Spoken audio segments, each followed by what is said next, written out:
Hello, everybody. Hi, you guys. Welcome to the podcast, where we are going to be talking today about breaking down a behavior. And we might start doing this a little bit more because I think we would like to get into more of the practical application, at least at times. And today we're going to be talking about mounting. Yes, because we kind of thought we'll go to undersaddle stuff because undersaddle stuff's just important and fun. So we thought we'd start with mounting. It's summer, after all. Yeah, it is summer. And how to get your horse to be mounting like a pro, and kind of some of the differences of the positive reinforcement mounting and some of the things you have to be aware of, because when they stop mounting, it doesn't necessarily mean it's mounting. It could be what comes after. They start walking away from mounting. Yeah, but you're right. When they stop coming over for mounting or lining up for mounting, or they're dancing or walking or swinging their butt around or out or whatever it might be. So let's start with that first. Now, what are you going to say? I was going to say that I feel like this is one of, like, you are excellent at teaching this. Thank you. Yes. I do remember a clinic not so long ago. You go, you do this. You do this. Like nobody's business. She does.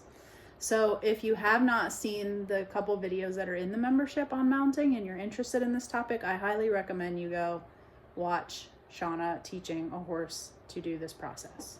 Because we do have, we do. Did we put the last one in there, the one that you had me do when we were doing Destiny's clinic? I don't think so. Okay. Did we record it? Yes, I think so. Maybe we even put that one in there. Somebody did. I didn't. Maybe I did. That's it. I'll have to look for it. Anyway, somebody has it. Somebody was recording it. Okay. So we'll see if we can find that and get it posted, because I think it'll be. That's a very moving one. Like, not touching, but like, you know. Right. Like we didn't cry. You're moving a lot in that one, so that one might be helpful, because that horse in particular was struggling with the situation with the mounting. Because I think the other videos that we have, those guys are just more or less green. Yes. So they're kind of like, I don't know. Well, I guess we'll just do this then. Yeah. And one little baby, I moved a little bit, would touch him, but just because he's a baby and he's a little movie, but not nervous. This horse kind of had a history. Yeah. The last one. And so he kind of had his own history. So if you went right to the mounting block, he's like, yeah, the big fat no for that. So you kind of had to get him. Yeah, I'll be taller now. We kind of had to help him, kind of bring him in a different way, because if we just had to go the mounting block triggered his old big no. And so then we thought, okay, well, let's get him used to the touching on the side. And one of the things I want to point out, because people this is a hard concept for people to get, in a way, that when we're teaching mounting, what we're teaching them is, when I touch your side, then I'm going to click.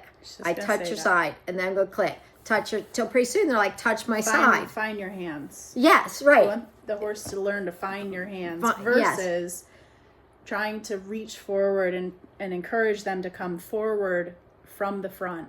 You want to help them to learn to find your hands on their backs. Yes. And so it makes it really simple, because then they're doing all the work. They end up doing all the adjusting. So at first we're kind of loosey-goosey with, when we finally get to the mounting block, I'll lean way over and touch them, even though eventually I want them to come into me, but we need to realize it's the same thing. And so let's talk through the beginning of that concept, first of all, because this is also the same concept that we did with the marine mammals with targeting. Because the dolphins and whales in particular, the front of their face is not olfactory. That's not, I'm going to smell it and touch it and explore it with my nose. They just wouldn't. That just wasn't all that, it's not what they did. When I started doing it with horses, I was like, oh, this is so easy. And then people would say, what'd you put on it, to make it so easy? And I'm like, nothing. It's what horses do. They put their whiskers and nose on everything. So what we had to do to teach them to touch a target is you touched them with the target. You went tweet, feed, tweet, feed, tweet, feed, tweet, feed, tweet. It was way more than that. And then, in a day or so, then if you're like out here, then they're like, well, touch, and then they start making it touch them. So at first it's you touching it. And they're like, oh, I like that touching me. I like that touch there. And so then pretty quickly they're pursuing it. So that is essentially what we do with our hands. Our hands then, the two hands, we put them kind of, we'll start on the barrel kind of, but two hands, like we will eventually be the hands going on the saddle, grabbing for the saddle. So we kind of start with it on their side. We'll start with a stay a lot of times, really. So we make sure, because there's some horses, if you even walk to the side, there's a lot of horses, frankly. Most horses. Yeah, that if you just walk to the side, they're like, oh, no, no, no. And especially when they're newer to positive reinforcement, because they just want to be with you and at you and facing you.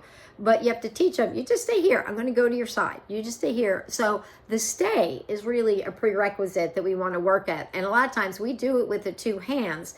That's kind of the cue. We go stay. And then, yes. And then, and this one is out of cast and brace. It's a little not quite right. But anyway, so we go, so I can't get it up too high. So we go stay, and then we back away and stay, and we touch them. So, and we bridge when we're touching them at first, and then the bridge may be a little, we may put more duration in there with that. But then pretty soon, when it's time for doing the mounting, it's the same concept of tweet, feed, tweet, feed, tweet, feed. But we want to go to that area. And then pretty soon we'll start walking a little bit and then going to that area, because we want them to think about the adjusting process that's going to come into play here. So it's not the same as the stay, which says do not move. It says this is going to be a little more fluid.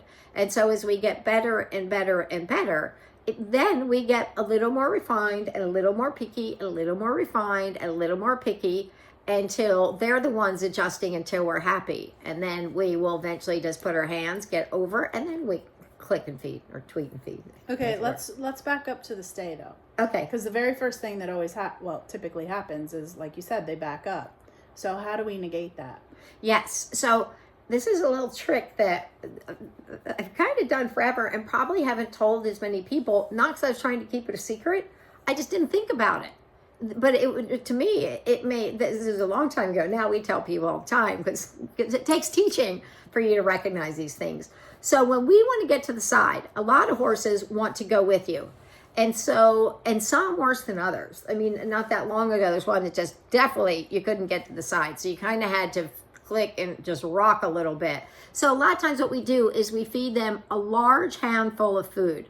So what we're doing is we're kind of turning off that seeking system for a little bit. We're going to have, and remember, when the cue that's part of positive or an established behavior is presented, the dopamine is the highest. When they're doing it, the dopamine's a little bit lower. When they're being satiated and eating the food, it's going to be the lowest in that equation.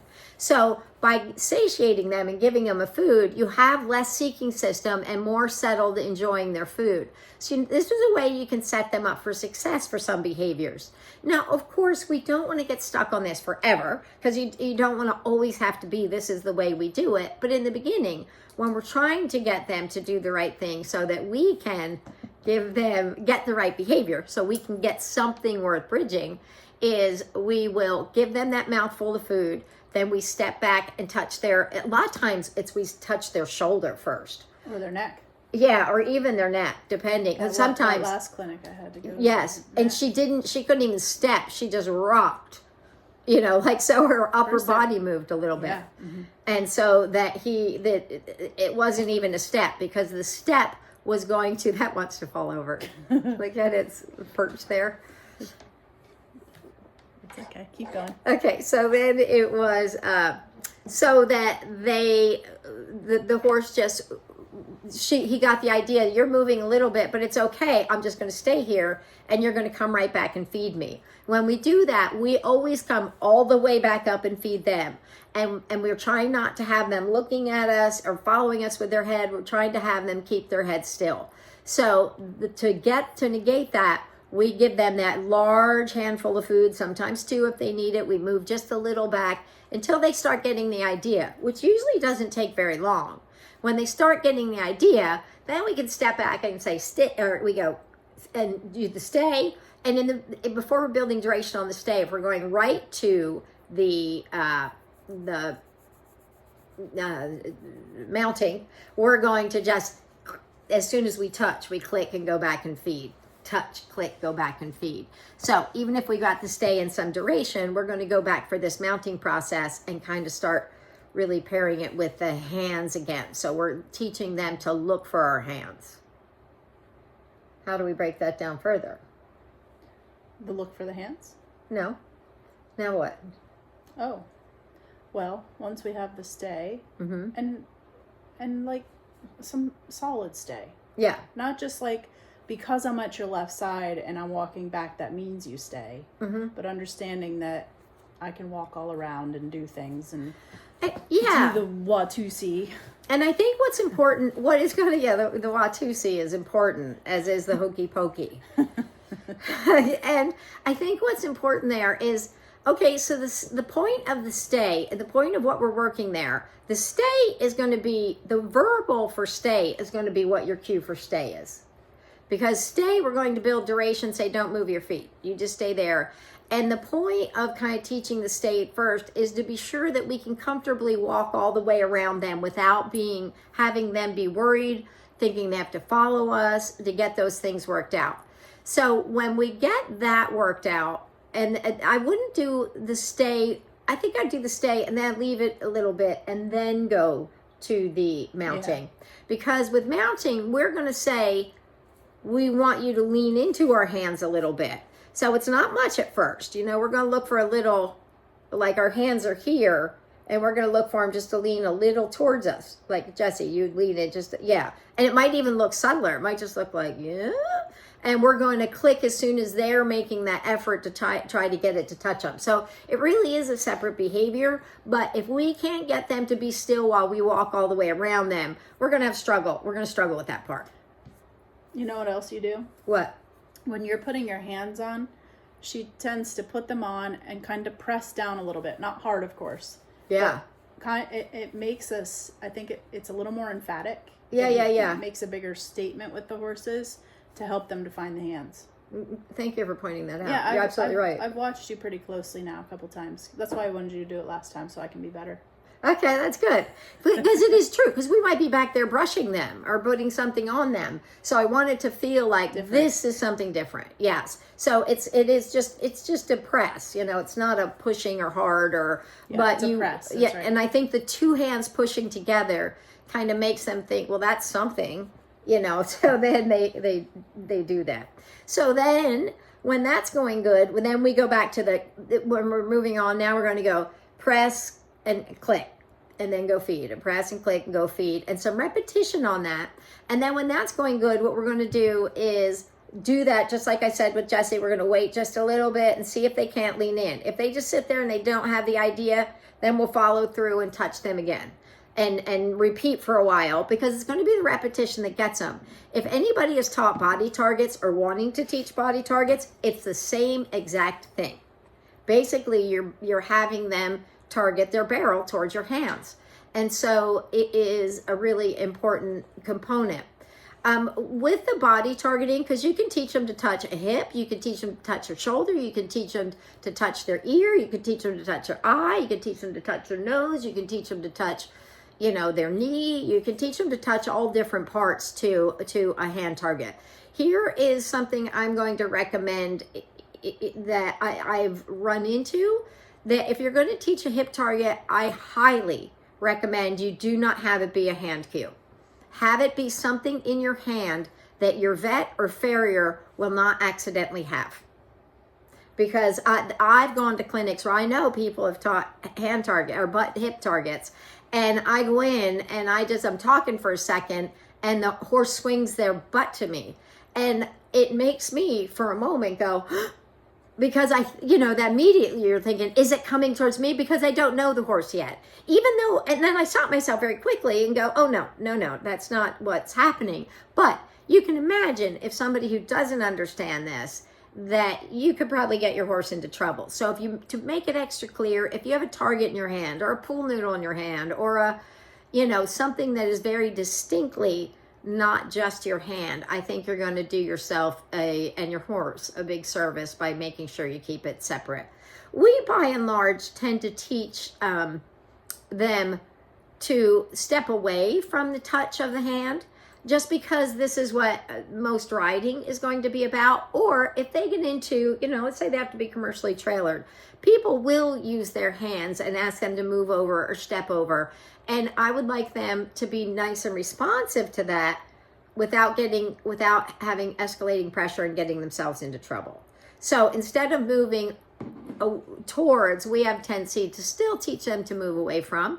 And except for in the case of like with mounting, the two hands, and then we shift that really pretty quickly to, it is the mounting block that kind of is that is now a discriminative of that helps them to determine which behavior is which. So that's just a little thought about the using the body targets. So it's the same exact thing. Touch, click, feed, touch, click, feed, touch, click, feed, touch, click, feed, touch, click, feed. Touch, click, feed, touch, and you try after a bit and think, but you're close enough that almost their hair can feel you, so that they kind of lean into it because they feel a little bit of stimulation there. So you're looking for them to be part of it. And the one that she was talking about, the last one I did, or one of the babies I did too, because he already had, like, I couldn't take him to the mounting block. I couldn't really get to his side very easy. So while we were walking, I could go back there and do it, and walking and go back there and do it, teaching him to walk up towards and into, as opposed to walking away from, as kind of a helping to create a new behavior out of the old behavior. So this presentation became a cue that hopefully is going to overshadow the mounting block as we get there for this horse who has a poor reinforcement history with the mounting block. So hopefully this will be more salient than that is worrisome. So we still go about that in small steps to build that up and get that better. So we start by touching and getting them used to that part. And then we'll be going along and doing things, and then we'll go do it kind of out of the blue. So now we're shifting the context. So it's not necessarily that we've routinely done it, but we do it out of the blue. So that looks like Liberty leading, walking along with the horse. Yeah. And then she'll just step back to the side and put her hands. Yeah. The horse's momentum is still carrying them forward. Yeah. And she will put her hands up on their backs and say, stay. Yes. And I don't even know if it's just the touching them really. But as I go back and go there, and then they're like, oh, that's the thing. I know that thing. Stay. Yeah, because I don't think I say stay, because now I want to shift it into, it will involve a little bit of movement, because it's now a target, versus a stay. But so then as we get that going, yes. One thing that we don't do, and I don't know if you said this, but one thing we don't tend to do is to have the horses move towards us when we're doing this process. Move towards us. Meaning, like, having... Like, okay, we have them move towards us, but we don't tend to have them, like, shift their butt and then their shoulder and then their butt and then their shoulder. I'm saying it so that it's confusing. Right. But a lot of times people will have them, they'll tap, like, traditionally. Yeah. They'll take a whip and they'll tap the hip over, and then they'll tap the shoulder over, and then the hip, and then until they get them straight. Yeah. Instead, we try to help them understand we're coming into this whole process straight. Yeah, because if they're going to bring... If the barrel's where we're touching them, where the saddle is going to be, even if it's down at the side at first, but pretty soon it'll be up top, they're going to bring their barrel towards you, which I think is way better than trying to micromanage them through the process. Yes. Because I think if we're cueing every single little adjustment, then we're not as good as they are, But if we just say, hey, come on over, bring your barrel to me, then they figure out how to get their body in the right position for mounting. So I think that that's a good point, that we're not doing the micromanaging, and we're not, saying front, back, front, back, front, back. We're just saying, it's just the barrel. Just bring your barrel here and help them. This is one of those areas, I think, that what is so good about it is that we really want to teach them to be initiating it. You know what I mean? Not initiating it, because that means it kind of makes you think they're doing it without cue. But when we cue it, that they're like, I know what this concept is and I can do it. So they're owning it, and we're not, there's such a tendency, I think people want to micromanage them and tell them every single step, but I think it's a disservice to our horses to make them, that we're like, you can't do anything, I'll tell you everything to do, but say, you get it, I'm right here, figure it out. And they do, and they do, and they do, and they do, and it takes a little bit of adjustment. So we do this on the ground for a bit first. And it'll be something we just add in, it became Henley's favorite behavior. Because I would just be running along doing something, then I go touch her side, and I click and reinforce, and then pretty soon I'm doing it with a mounting block. So I would put one foot on the lowest step, and so we'd be Liberty leading, and then I put one foot up and have it be where it kind of is going to have her lead into it a little bit. And maybe we're going on that lowest step, the lowest step's there, I step up, she comes along, I touch. And then as we go along, then I might go to the second. And now I'm going to do a little bit less help. Does it feel more solid? Does it feel more clear at that step? When it does, I may turn to the side and do the second step. When that feels good, then I'm going to go up to the third step, or however many steps you have. But like with the worried horse, now I also, like with Henley, I made sure that she heard that clunk. It was the old plastic ones, because most people have them, but that's what I had. So I ran and stepped on it. So that sound also let her know it's the mounting block. But for a horse who's worried about it, that sound is a problem. So you're kind of trying to do it really soft at first until a little bit louder, and then get used to it, because a lot of times that is the trigger that says get out. And so you kind of have to recognize those pieces, but you need to definitely desensitize them. Systematic desensitization and counter conditioning is going to happen as part of this process. And the salience of the behavior that they know from the ground will help carry it to the undersaddle, to the mounting block. But you have to be really sensitive and recognizing this may be a trigger unto itself that we're going to need to work through a little bit. Mm-hmm. The other thing that we don't tend to do is use a target to get them to step forward or to stand still or anything, which you would think if I didn't know how we did this process, I would think we would use the target. And I think, yes, I think it's just a step you don't need. Yes. But there's plenty of times that people are more comfortable using a cone with a target in it. Mm-hmm. To set it up and be like, we definitely do when we're getting on babies for the first time. Yes, because we're trying to we'll have a ground person that's holding the target. Yes. Or directing them to touching a cone and a target. But that partly is to give them, and that's partly to give them a place to focus as they have dual things going. Mm-hmm. But really, it's just a precaution to mm-hmm. kind of split the focus and say, you're with me now as you're going to have a rider, not a person hanging over your back now. So a lot of times up until that point, it can be one person, that they just stay. But sometimes people want a cone and a target. But I just think it's a step that you don't necessarily need if you're really teaching them to come over. And I think for the horse who's worried, having them be very cognizant of it, I think is helpful. If we have them paying attention to the cone and maybe not knowing, I think it can feel a little sneaky sometimes, and we want to be sure that they're actively choosing and allowing and consenting to doing this. And so, and then with the young horses who don't have a history, it just lets them figure it out and own it and know what action we're actually looking for, instead of thinking, hopefully, because they can line up to the cone and still swing their butt around, but they can't get their barrel to you and not move their butt away. You know what I mean? So really, it's picking a behavior that is going to be, incompatible with the undesired behavior. So we want to be sure we're keeping the behavior we want, which is barrel right here, more reinforcing than taking your hind end away. So I think that those are important pieces to keep in mind. Okay, one more thing. Let's just talk about, oh shoot, I lost it. Let's talk about just troubleshooting. Like, what are the common things that people have a struggle with? With mounting, is mostly the butt swinging away. Oh, I know what I was going to say. Let's talk about what body language would look like if a horse is not ready to be doing this yet. Yes, okay. If a horse is not ready to be doing this yet, they're going to move away. I think they're going to either dance, or they're going to be high-headed, or they're going to be moving they won't bring, they'll either bring it up first, but they'll move it away as soon as you get up there, or they will just not go up there, not get near you in the first place. Yeah. And here's a big key: do not feed from the mounting block on that side, on the side that you're mounting from.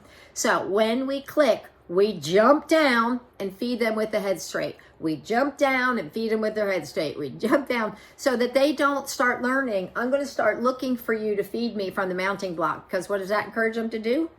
Turn their head. Turn their head in body. and takes the butt away. So when we feel like they're doing good and they're doing great and they're feeling really confident and still, and we do it a lot. Like I would just, as a reinforcer, I would just run to the mounting block and get up there, and Henley would run all over and sidle up, and she loved it, and so I think it's really, and did it with lots of enthusiasm. So I think it's important to get it to that point. You want them to love this behavior before we go to mounting. So oftentimes mounting may not be about getting on them or that process. It may be what comes next. Could be that they had poor saddle fit, and so now the tack didn't fit well, so that was hard. Or somebody rode with hard hands, so now they're worried about that. Or that they always got trouble, or they never got it right, so there wasn't clarity. Or they worked, and now that doesn't feel, whatever it is, we don't know that part. So sometimes mounting isn't necessarily just mounting, it's what came next. So it's important when you look at mounting that you go to the ridden work before you start addressing mounting.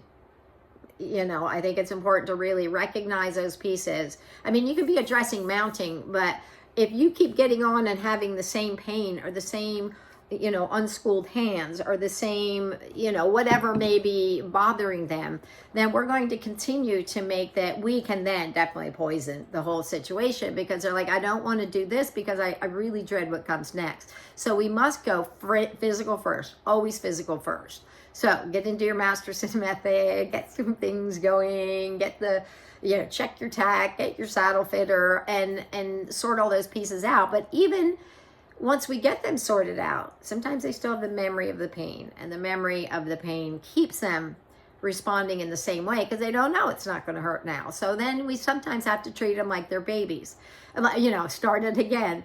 And a lot of times going about teaching mounting through the positive reinforcement, this is not how they've been taught. So what they do is, since it's not how they've been taught, it is teaching them this new way. Kind of comes in a side door. It doesn't get them, it doesn't necessarily trigger all the old things, because they're like, oh, we're doing some different thing. So you're kind of getting to the same result, but going through a different path, so that you can counter conditioning through the process and get them to enjoying the process. So it's important first to try to assess, why do they not like mounting, and not just trying to see that this is a problem for me, but it's really is a problem that your horse may be having first. So try to suss that out first.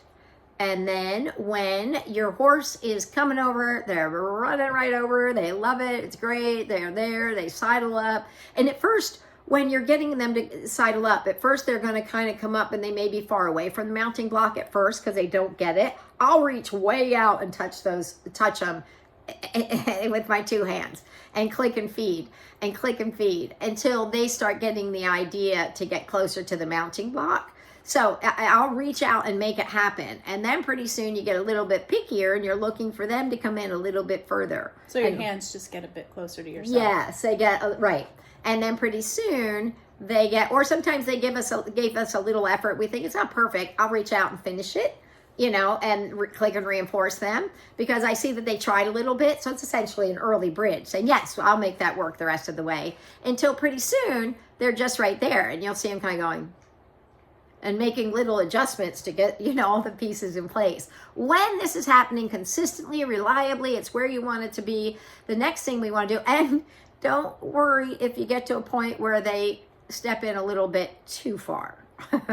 Because sometimes, like with Henley, Murray too, he would step in a little too far and I'd fall off the mounting block. But, it's not like he knocked me down, but it would lean in too far. So be careful. Make sure they don't get tripped up What on did it. you do in that case? Just I reset, just, do it yes, again, I get ask down again, and I don't run around. reinforce, Yeah. Just Yeah. ask again. And I just kind of give them another attempt at that game so that they realize that didn't work. And then I get up and reset. And so when this is all going good and they're there, they're good, they're figuring it out, then what we'll start doing is we start clicking. Well, we start leaning on them. And when we can lean on them a little bit, well, and if we clicked, we jump down and feed. But when it gets a little bit better, pretty soon we're going to start trying to feed them from the other side. So now we can feed from the mounting block if we're feeding from the other side, because what does that do? Head goes out, barrel comes in. So it helps us more. It helps not work against us and what we're trying to get accomplished. So that pretty soon you're draping all over them, legs all over them. If Henley walked away, I'm just standing on the mounting block with my leg up in the air, whatever it might be.